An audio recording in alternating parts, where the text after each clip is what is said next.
So I'm going to tell you a little bit about the Pro Elite controller and the Razer Wolverine Ultimate.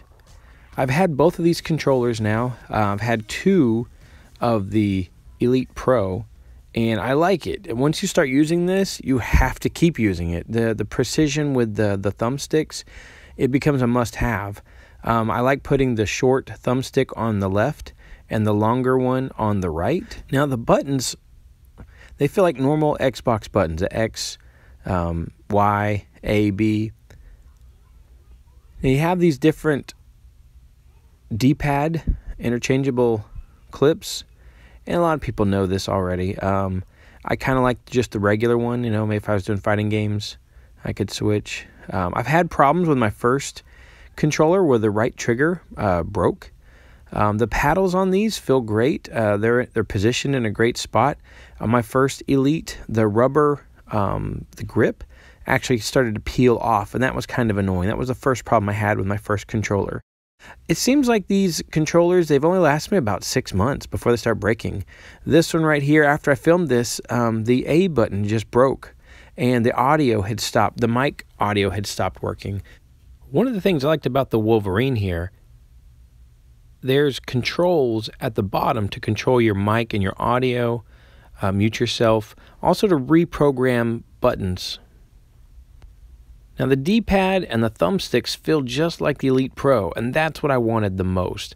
The big difference here is the X, Y, and A, B. These are more like mouse clicks, and it makes it a little easier and faster to push them in. Definitely a negative to this controller is where these paddles are placed. They're right in the center and they're hard to reach.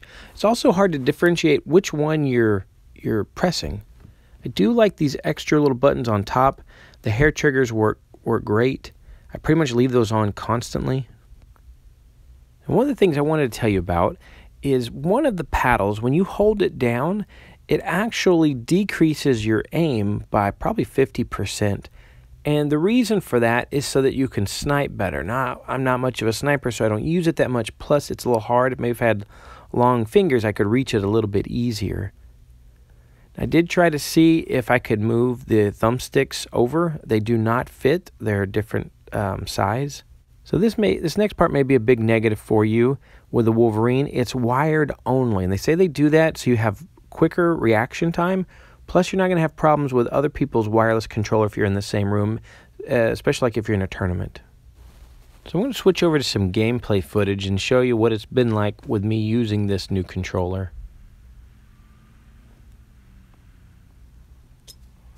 I do like the aiming. Once you use either the Elite or the Wolverine, the aiming with the thumbsticks, you have to use it. You'll notice a huge difference between a regular controller and one of these. Either one of these. I can't really tell a big difference. The thumbsticks work great on both of them, so you're going to get addicted to them no matter what. I do want to cover the cons of the Elite. The fact that it breaks so easy is so frustrating. I love the controller so much, but I'm tired of buying a new one every time it breaks. Sometimes I can deal with the things that break, but a list of the things that have broken is the trigger broke, the rubber fell off, the audio stopped working on my newer one, and the A button stopped working. So that's like 4 things I've had with 2 Elites, and it's so frustrating to have an expensive controller that weird problems occur with it. Now the paddle placement on the Elite is top notch. The way that you can customize the paddles is so cool, and I love how they are angled. It's easier to use them, but I really don't use the paddles that much. Now Scuba does for throwing grenades, but I really don't. It's something that I thought I would try and start doing more of, but when they kept breaking on me, I would just get frustrated. And now with the new controller, I'm not using it as much again. Like I said, the Pro with the Elite, you can use it wireless or wired. You know, if that split-second timing doesn't matter to you quite as much, you can just go with the wireless. Now, with the wired on the Elite, it will fall out a little bit. It's different on the Wolverine. The Wolverine has its own cable, and it plugs in and it holds it there. It's not like you would see on a standard controller.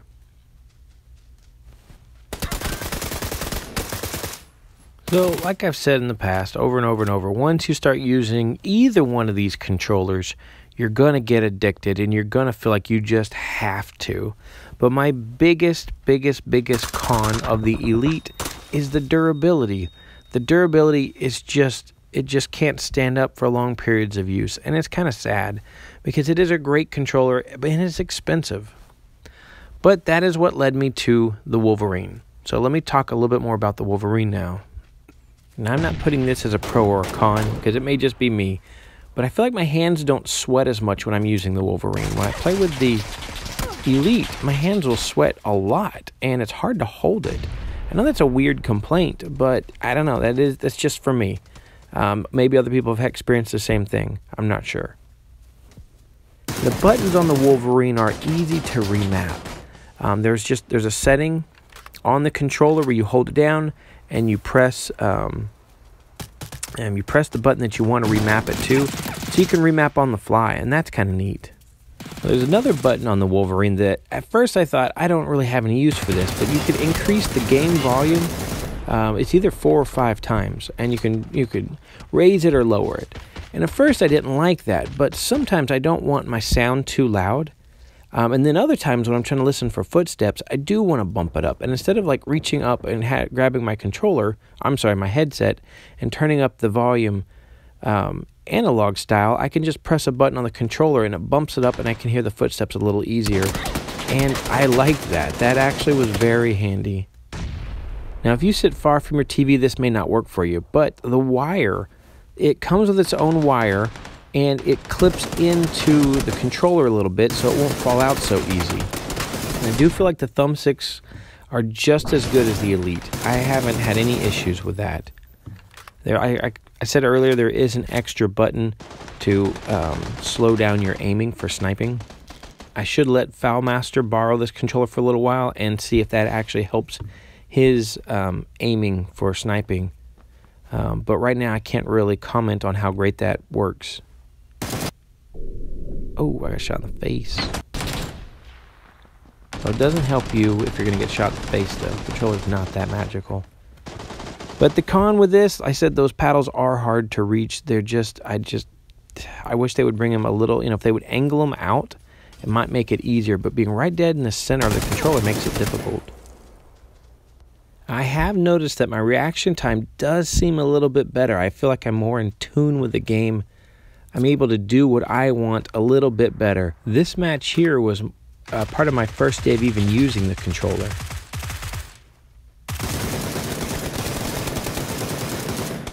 So I was happy getting that one knock, and I almost got the second guy. And he knocked both of my teammates. I get the knock on him. And I'm starting to I feel like I'm in tune with the game. Like what I want to have happen is happening. And I don't know if that's because of the wire.